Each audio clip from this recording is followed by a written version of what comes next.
আপনার যে বিষয়টা নিয়ে কথা বলবো সেটা হচ্ছে মালয়েশিয়ার কলিং ভিসা নিয়ে একটা ছোট্ট আপডেট আছে, সেই আপডেটটা দেওয়ার চেষ্টা করব।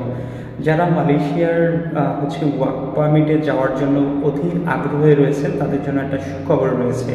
সেটা হচ্ছে এই আগামী মাস, যেটা হচ্ছে এপ্রিলের দ্বিতীয় সপ্তাহে আমাদের যিনি উপদেষ্টা মহোদয় রয়েছেন আসিফ নজরুল, উনি মালয়েশিয়াতে যাওয়ার কথা একটা এমওআই স্বাক্ষরের জন্য, যেটা এই মাসের সেকেন্ড উইকে যাওয়ার কথা ছিল। যা বাংলাদেশ থেকে উনি যেতে পারেন না, বিশেষ করে যেহেতু বাংলাদেশে জাতিসংঘের মহাসচিব উনি বাংলাদেশে এসেছিলেন, এই কারণে উনি যেতে পারেনি। আগামী মাস থেকে হয়তো উনি যাচ্ছেন, যেটা বাংলাদেশিদের যে কলিং ভিসাটা ওপেন হওয়ার ব্যাপারে তিনি হয়তো মালয়েশিয়াতে একটা এমওআই স্বাক্ষরের উদ্দেশ্যে বাংলাদেশ থেকে যাবেন।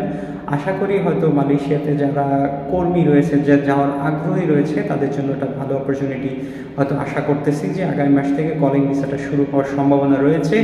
যদি মালয়েশিয়ার কলিং ভিসা শুরু হয়, কি কি কাজের ভিসা হবে, কত টাকা খরচ হবে, কিভাবে আপনার প্রসেসটা কমপ্লিট করতে পারবেন, সেটা নিয়ে একটা ফুললি ধারণা আপনাদের দেওয়ার চেষ্টা করব।